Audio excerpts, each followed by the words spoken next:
All right, hit it, Drake.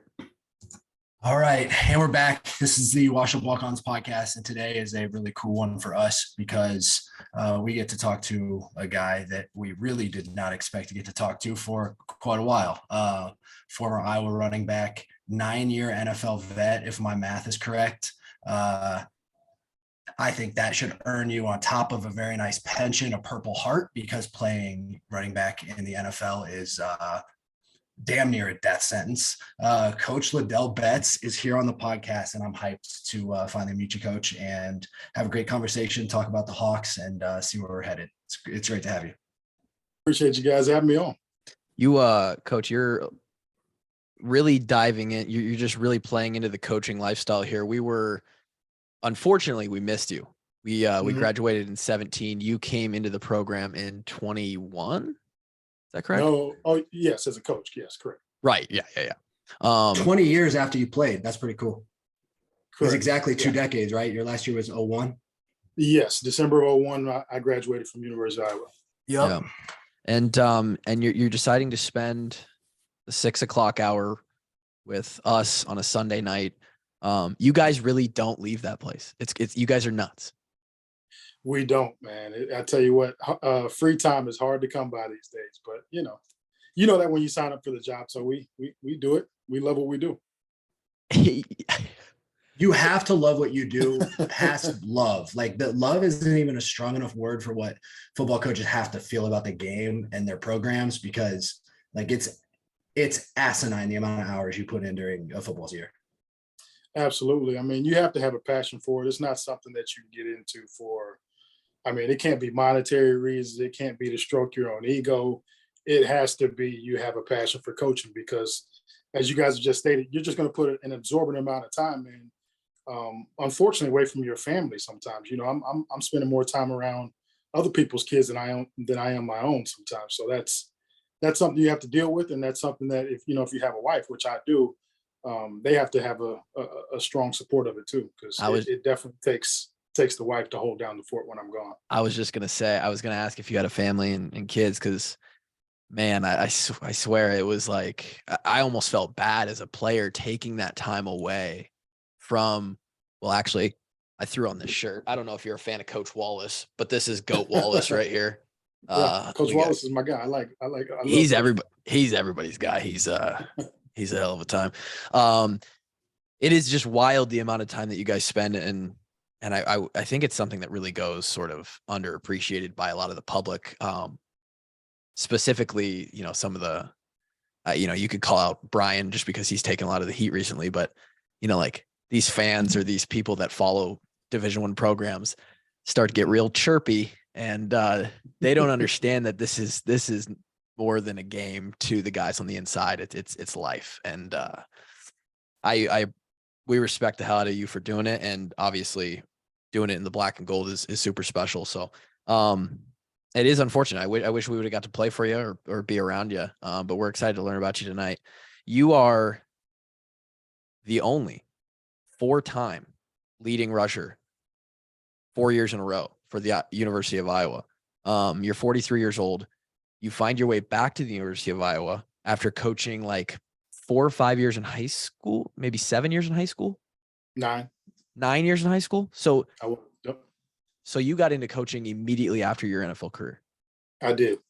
And did you just to keep yourself busy? You didn't want to go insane, want to be around the game? No, actually I was working with a guy by the name of Troy Vincent, who you guys may know that name. Yep. Great NFL player in his own right. But he spent his last year in Washington, D.C. at the time. So we were teammates for a year. And when he retired, he kind of reached back out to some of us about putting on these, what we call NFL prep camps. This is back when he was on the NFL PA side. Now he's the vice president of NFL operations, I believe. He's up under Roger Goodell now. Damn. But anyway, he reached out to a couple of us guys that he played with, and we started doing NFL prep camps with them. So that's really how I got started coaching, was traveling around with Troy and putting on these camps across, different NFL markets and working with high school kids. And I kind of realized I had a passion. So it wasn't something I chose. It just kind of chose me, so to speak. Okay. I was curious because I feel like sometimes people get into coaching because they don't know what else to do. And for you, you had a long, God, 9 years is a long career, like Drake said in the intro. Especially all 9 with years one. as a running back, dude. How bad does that hurt? You know what? There's still times when I wake up and my knees ache. Going downstairs, I can still feel it sometimes. But I was pretty fortunate to get out of the game with, non-major injuries. I had a torn ACL. That was really the only surgical injury I ever had. So I was pretty fortunate. I can't complain. You were back in. Question then, like what do you eat that you were able to take a beating like that and not get hurt? Because I had 5 years of D1 and I felt like I was creaking every time getting out of bed. After another 9 years in the NFL, I don't know how the hell you were able to hold up like that. Well, I'm not saying I didn't get hurt.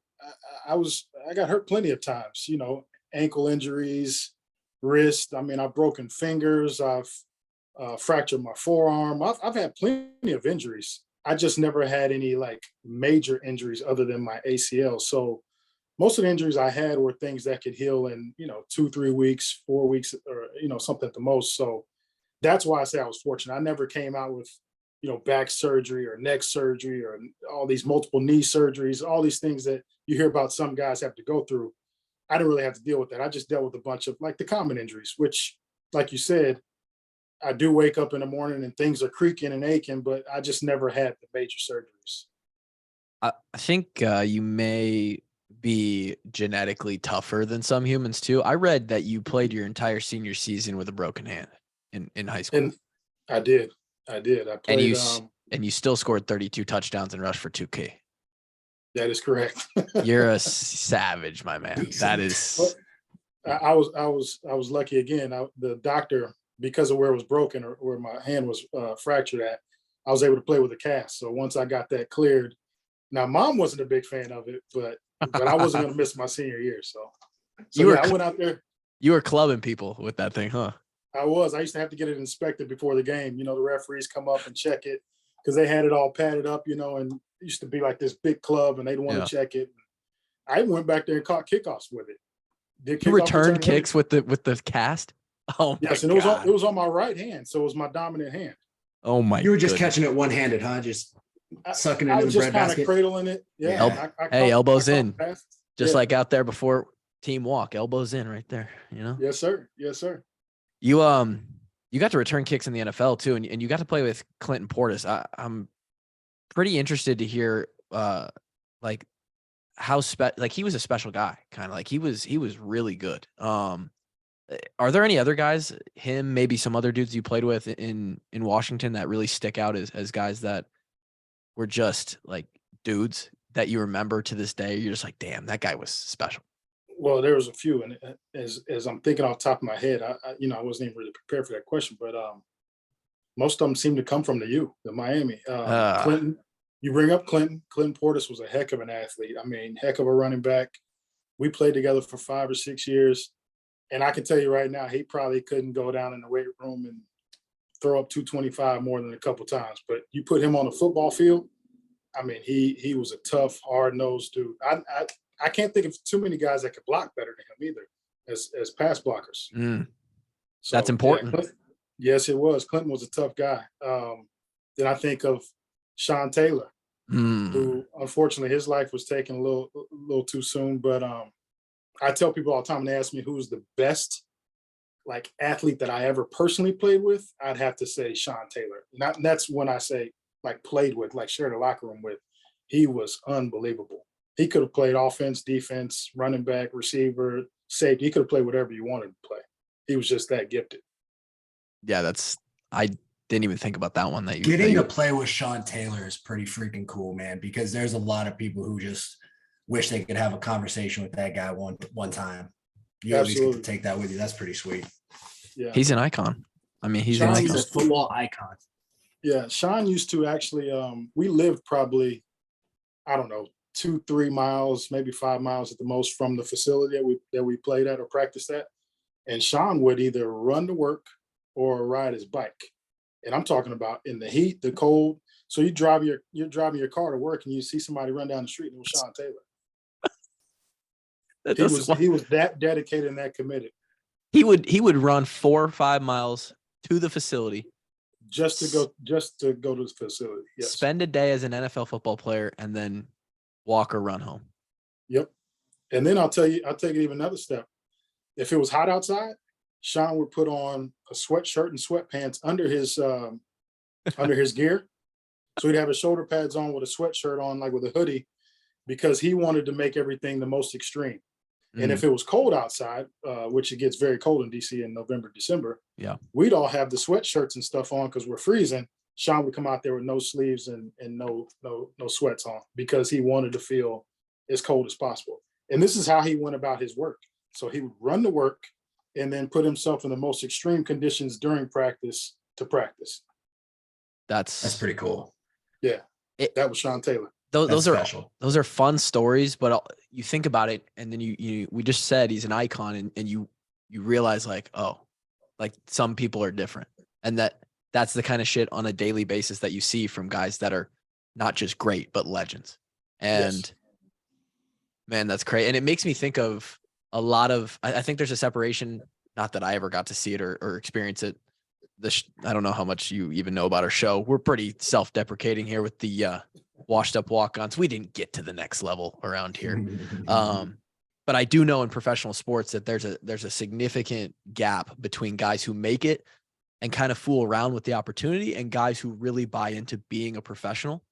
And that's the kind of behavior that jumps off the page and says that, oh, this guy was serious about, this is my livelihood. And I put my life into this. And it's cool to see what happens when guys do that. So you jump right from the high school coaching, which, by the way, I looked up some of these high schools that you were at. One of them had like a tuition of $40,000. I don't know where you were coaching down there, but That's college. Holy smokes. And then you jump at this opportunity. I don't know if this was, maybe you can talk about it in the cards, maybe something that you dreamt of once you got into coaching, like, wow, it would be cool to come back to the University of Iowa where you played, but the opportunity arises, you end up back in the black and gold. Is that like a dream come true kind of moment? It was. And as I'm listening to you ask the question, there's a couple of things that are coming through my mind. So bear with me for a second. Go for it. When I first started coaching, I never really got into it with the thought process of I want to coach in the collegiate level, or I want to coach in the pros, because as we just stated earlier in the show, I saw firsthand how much time coaches put in the office. Yep. And so when I got married and started having a family, people would ask me as I started coaching high school football, they would say, "Oh, I'm sure you want to move up." And my answer was always no, because I knew what the hours were and what the demand was. And I would say, no. And as I kept going, I think my wife got used to me coaching. And so she got used to seeing me coach every Friday night and seeing all the work that I was putting in during the week. And she saw how passionate I was about it. And she also got used to kind of holding down the fort when I wasn't around, so to speak, because as a high school coach, you put in a lot of time. Yeah.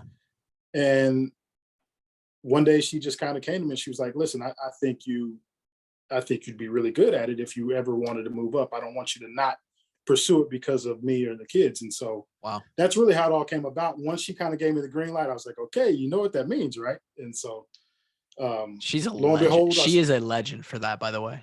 She is. She's my biggest supporter, but That's she gave me amazing. the green light. Once she gave me the green light, I started kind of kicking the tires and talked to Coach Ferentz. And at the time when he and I spoke, it was never about this job. We just talked because I figured, what better person to talk to that had been coaching for 20 years as a head coach. I wanted to hear all the pros and cons of what I was about to embark on and get myself into. Yep. And so we talked for like an hour, and it was never about Iowa football. I mean, about coaching here. And fast forward a month later, this is after the conversation that he and I had, never about the job, I find out that 2 coaches are leaving from the University of Iowa. So it was really all timing. Wow. It's funny how things work like that, man. It's kind of a surreal story where I was, here I am a month after he and I just spoke, and now there's an opening, which he and I had never talked about.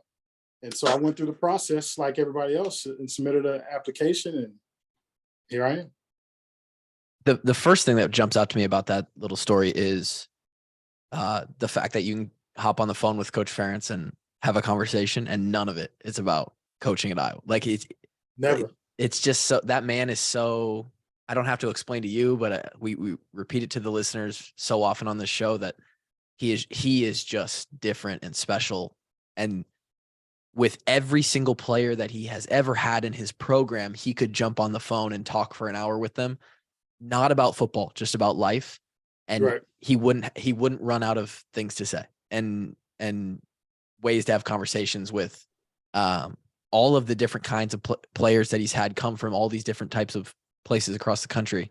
And I love the examples of how great he is that show up on the show. But that's nuts. And so do you feel, or did you feel, maybe you still do, any amount of like that so-called imposter syndrome, jumping straight from the high school level into big time Big Ten Division I Iowa Hawkeye football? Or was the confidence there, and it was more so just about like, I just don't want to get into it for the time commitment thing? Well, when you asked me, did I feel, it's kind of a double-edged sword. When I got the job, there was a part of me that knew I was very, I know I've said this already, fortunate, lucky, if you will, to kind of, the stars align, perfect timing, and most guys don't jump straight from high school to this situation. So there was a little bit of, I just felt lucky to be in this position, because I know a lot of guys go through all the ranks, and they're, the analysts and the grad assistant and all these steps that they take. But then I kind of quickly realized after some time that I did deserve to be here, and I was more than qualified.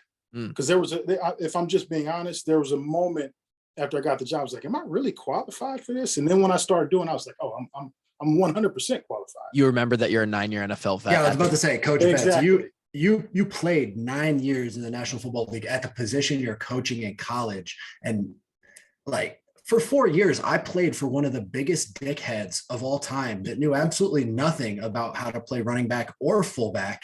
And really all he knew how to do was make players hate his guts. So it clearly doesn't take that good of a coach. And then you take the guy who knows the game from the NFL level. I mean, you're plug and play way better than the options that I played with. I think it's just, and I'm not trying to say this by myself, but my mom always raised me to be humble, right? And so I think that's the humility in me sometimes, that sometimes I don't give myself the credit I probably deserve. And like I said, once I settled in, I was like, you know what I 100% deserve to be here.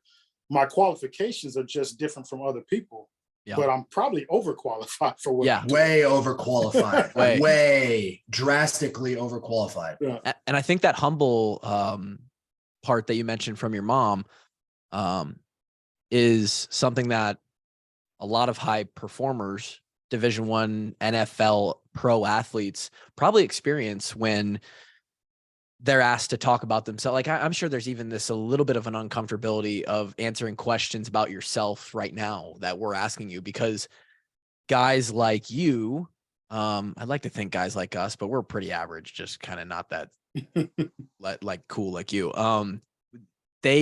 You're always worried about getting better, pushing the envelope, maxing out your work ethic and your effort and everything you can do to be the best at what you were doing. You did it in college as a Hawkeye. You went on to do it in Washington.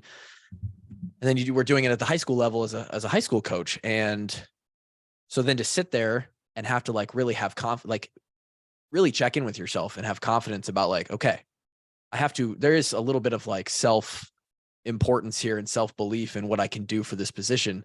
It's a bit of a weird spot that you're not usually put in, because most of the time you're the person who's just like, hey, give me everything you got. We don't have to worry about praising you, right? That'll come later. Just get the job done and keep your head down. And so it is probably a weird spot to be.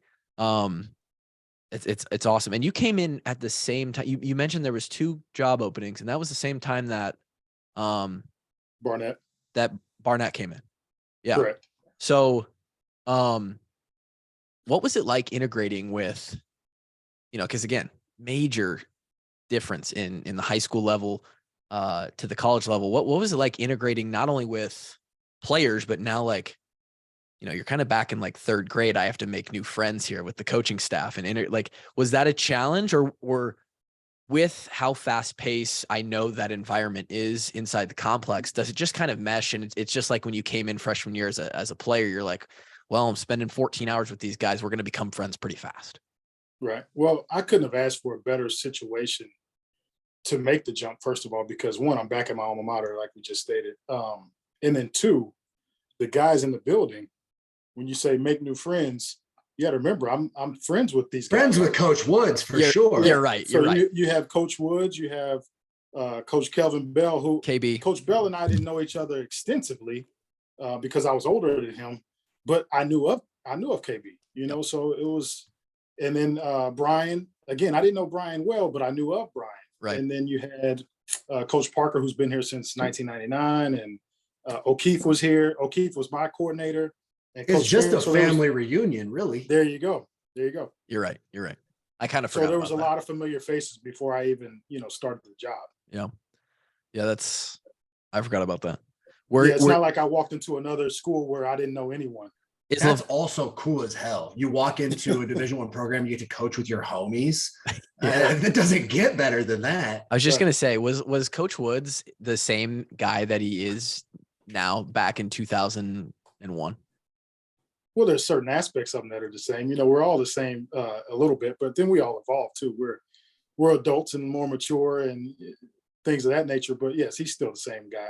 We still hang out, and outside of here, our families are close. We went to school together. I went to school with his wife, so there's a lot of familiarity, a lot of history there. We Shout saw out to Mason for picking up an offer from the Hawks. Yeah, I saw that. Could be another generation of Woods playing for the Hawks soon.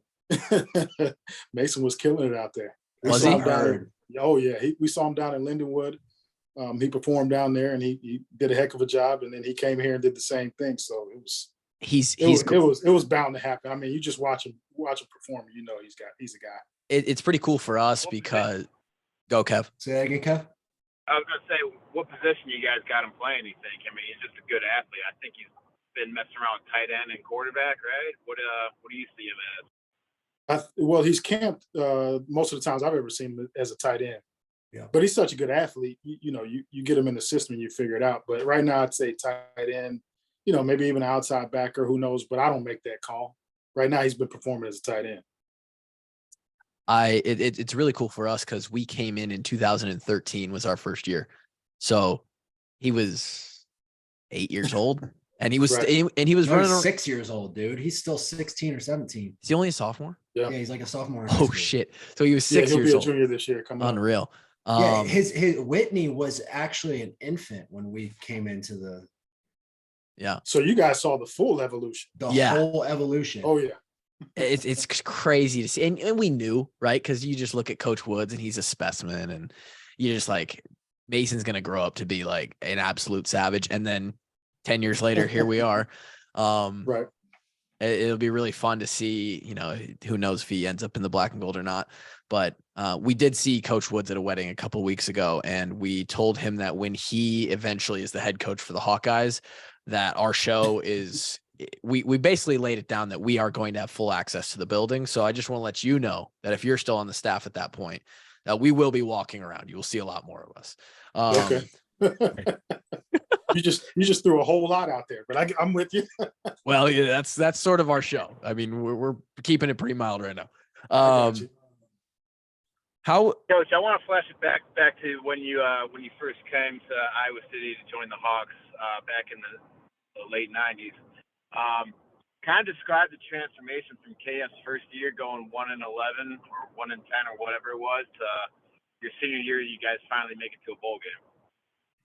Well, that first year, 1999, was rough.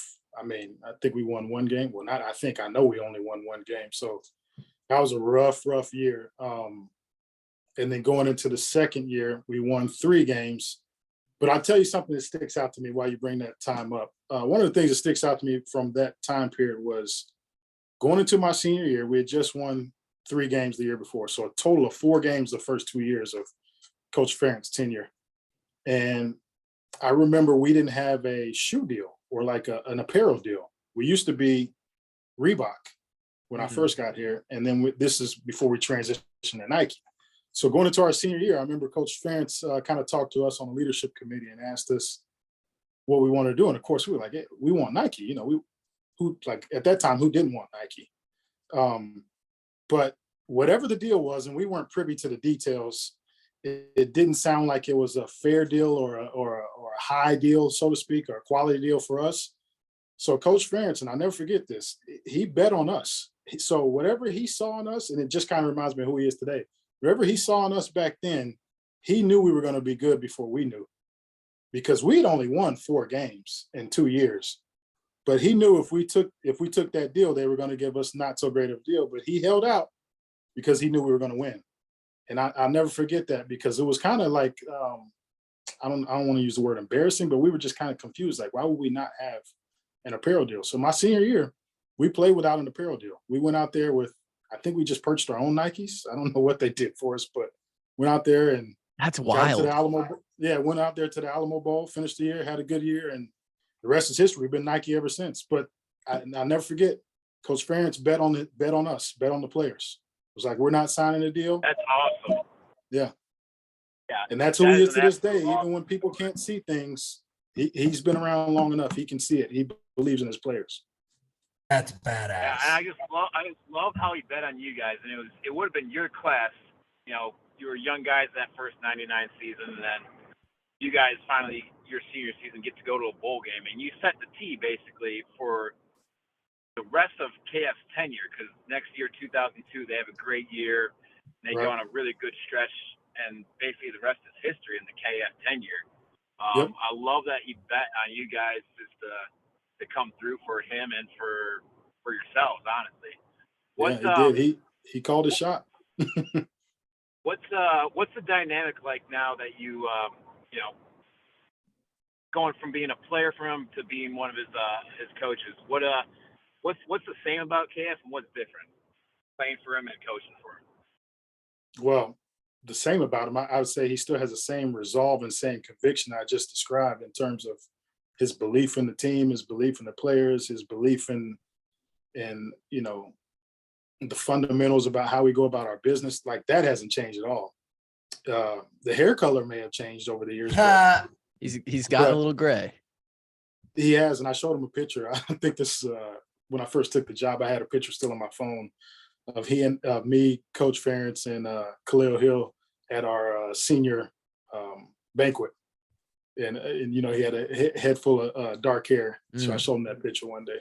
But no, in terms of coach, he hasn't changed. You know, he's still the same guy. The great thing for me is now I get to see him as more of a colleague. Like, I know he's my boss technically, but now I get to see him as like just a person. You know, like when you're a kid, you just see him as a coach. You know, you're almost like intimidated a little bit when he walks by. You're like, every time. You know what I mean? Dude, coach, every time I still remember the feeling, like we would be working out in the weight room, and our weight room was a little nicer than what you guys had back in 2000. Right. But it's a little bit bigger, but you're standing in that weight room and you got a bar on your back or something, and you can feel when Coach Ferentz walks into the room. Like, it's the same shit. It's just that head coach title carries a certain weight and certain energy. And you could feel that as a player. You know, I don't care who you play for. You know that as a player. But then when you work alongside him, and it still carries the same weight, but then you get a chance to know him, and you realize he's so down to earth, so like humble, so like, I mean, he's just a good man. Just a good man. It's been a pleasure for me to work with him, because I never got a chance to know this side of him as a player. Yeah, and you wouldn't, because he's got 115 of them, and exactly. And if you're spending a lot of time in the head coach's office as a player, that's not a good thing. You know, no, that's the principal. Yeah, no. He is the principal. And he's thoughtful. You know, he knows your wife's names, your kids' names. You know, he's pretty good about that kind of stuff. We had so that you'll like this one. We had one of the managers come on a couple summers ago. It was a manager that was there while we were there. And he talked about when he was brought on as a manager before he ever started his first day. He walked into the building for day one of being a manager for Iowa football, and he saw KF like within 5 minutes of being in the building, and KF knew his name. He was a manager, had never worked yet. And like, it's just him with remembering people and their families is that he's better at that than he is at football coaching. He has an absurd ability to do that. Why do you think he's such a good football coach? He's such a successful football coach. His brain is a Rolodex. Yeah, he doesn't forget things. He's different. His recall is special. It's the details. It's absurd. It's the details. You know, football games are won and lost with details, right? You know, the fundamentals, as you guys know. You guys heard all that stuff while you were here. And I think he approaches, you know, people and managing this whole conglomerate of the Iowa football team the same way. Does that inspire you in a way wherever, you know, you're sitting in your office here at 6:30 on a Sunday and you're just sitting there and you're like, we just talked about it. You feel pretty good about coaching the guys and knowing the stuff about running back position and being a culture guy. You know, you were in an NFL locker room, you were in the same college locker room, but then you watch a guy like Coach Ferentz and you're like, there's more to squeeze out of this, there's more juice to squeeze out of this coaching thing. And if I can be a little bit more like him, like I think I could be pretty special. You know, like there's just, he's the kind of guy that would always just, he's an example. And it just it bleeds down. In my opinion, if you're around people that are successful, you're always trying to learn something from them or you know, figure out what you can take away. And he is definitely one of the people that I kind of pay attention to, because I'd be crazy not to pay attention to how he does things, how he goes about his business, to see, you know, what all I need to take away from that and what all I need to implement in my own life and my own profession. So you're 100% correct. You have to try to pull things away from how he goes about his business. Yeah. Let me ask you this, Coach. So you played at Iowa, then you played in the NFL. Now you're back at Iowa. Is it a very similar program to what you remember as a player, like being run the same? And is it about as close to being run like a professional organization as it gets in college? Because that's kind of how I felt while I was there. It is very close to how professional teams do run things. And there's two parts to your question. So is it similar to how it was when I was here? It is, in terms of the how do I want to phrase this? The way we go about things has never changed. It's all about fundamentals. It's all about development, special teams, defense, offense. Like, none of that has changed. But how we do things sometimes, in terms of like how many practices are we allowed, how much hitting, all that stuff has changed. Way different. Yeah. Yeah. So Coach Woods has told us the war stories of those camps back in the early 2000s, man. Woo. Right. You guys went through it, and the kids are soft as shit nowadays. So it is what it is. I have guys like, you know, I was talking to, I think of LeSean Williams the other day. He was saying to me, it was like, Coach, I don't know how you guys did that. You know, 2 practices a day. Like, who does that? I'm thinking that's all we knew. That's like all we knew. They did 3 a days at one point, I'm pretty sure. Absolutely. So this was before my time, but yes. Yeah. Like back in the 70s, 80s. Yes. Which is definitely not healthy. No, but that's child abuse. Yeah, that might be a DHS situation. It is funny because you go back to when Coach Ferentz came in, and you just talked. We've talked him up for most of this podcast already. I'm curious though, as a guy in the middle of his career, you get a coaching change, and if you're a guy at Iowa, that doesn't happen very often, right? You had to be around your time, and since then it hasn't happened, right? Maybe a position change, but as at the head of the table, it's been Coach Ferentz for over 2 decades now.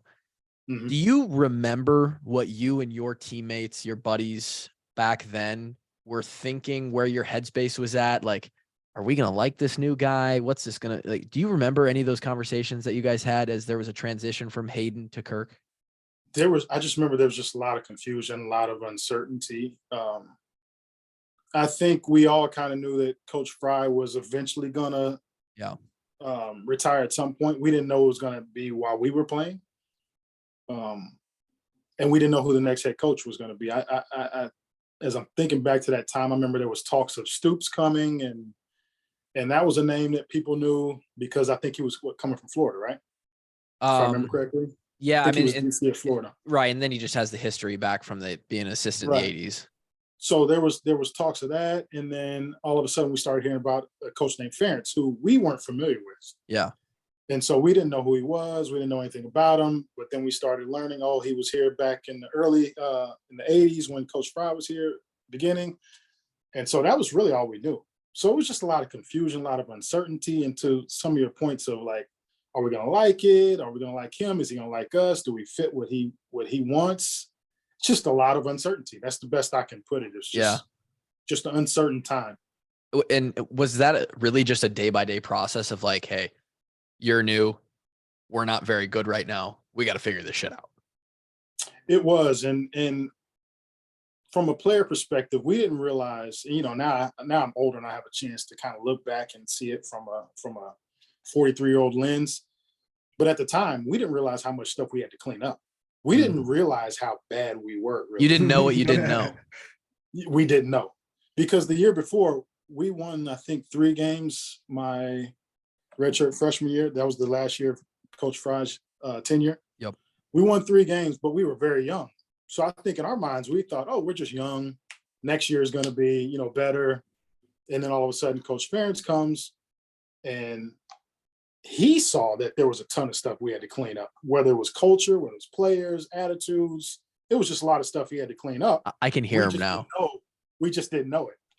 Holy shit, we okay. were just fine. These guys need to clean it up. Oh, shit. Yeah. These guys don't even know how to put their pads on correctly. Yeah. Back in the 80s, we would have cleaned this team up. That's fun. That's so funny. So when you guys realize that, and I'd love for you to draw a comparison to now what you see with the 2022 team, the 21 team, the 22 team now in the 23 season. I know they still do over there, put a lot of effort and importance into the leadership group. And that offseason Hawkeye championship, the captains of those teams, and, really Coach Ferentz in general, he always says we need to have our best players playing our best. And usually those best players are the older guys, right? It is a top down. That is how developmental programs work.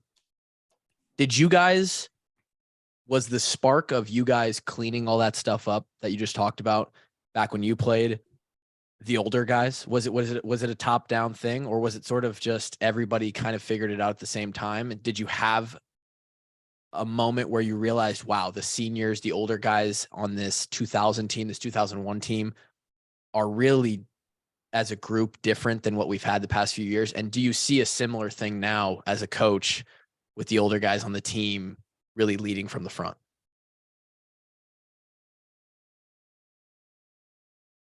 I'm so sad. I'm so sad. We're still recording. And I'm so sad. I'm a big fan of Coach, though. Huge fan of Coach. Yeah, that was good.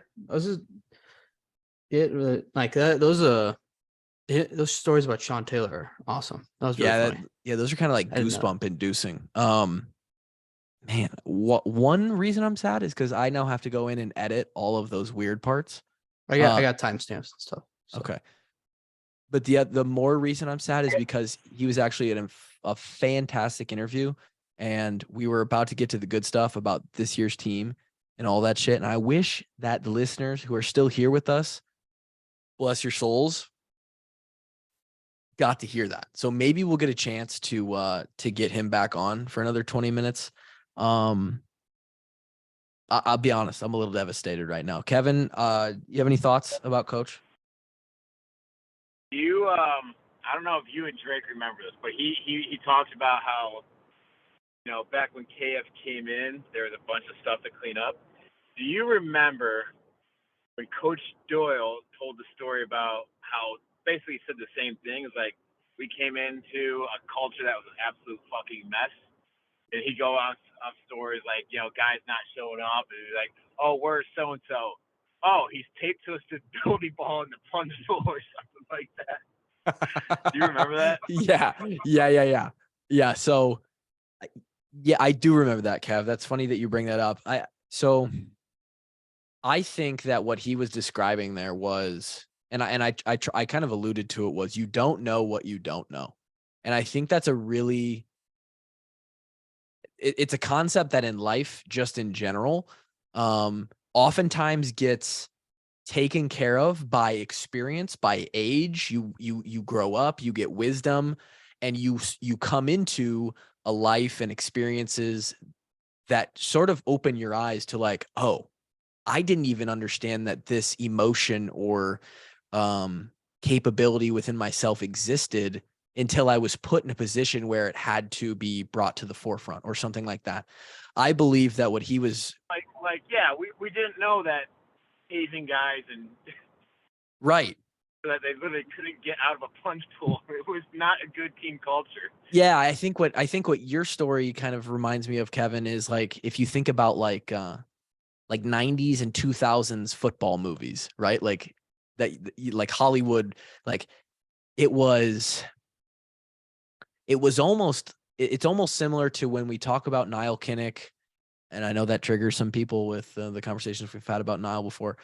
You know, we go all the way back and we make fun of the guys back in the 1920s, 30s, 40s playing against a bunch of plumbers, right? Or these guys were plumbers. They had a day job and then they played football on the side.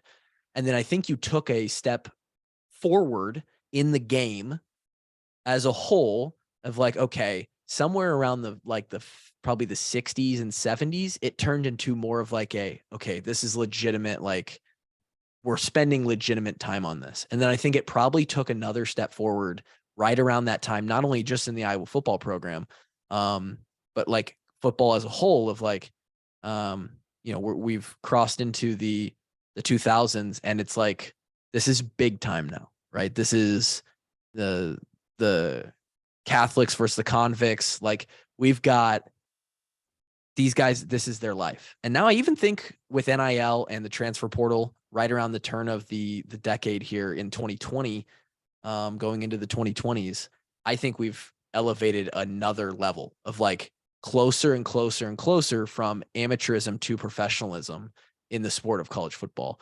And I think, Kev, that's sort of what he was alluding to, is like we were acting like basically really, really good high school players all at a college facility. And now we found a way to realize like, oh, we can actually be more professional about this. We can go about this in a way that is extremely different. Not just by ourselves, but as a collective. And you and I were benefits of the 1% rule every day, slight edge. I think they were on a slight edge that was like 2 or 3 or 5% every day. And that's what took them from a 3-win team to a couple years later, they're undefeated. It's hard to imagine, Kev, like in our time, anything happening like that. Can you imagine if like we would have tied Keith Duncan up and like left him in a locker during practice? Like it's not even a part of the psyche. It wouldn't even ever be a thing. No, I mean, I imagine players who would be responsible for such an act getting kicked off the team is not off the table. Right. Yeah. Yeah. No, it would be like a no tolerance thing. It's so different. And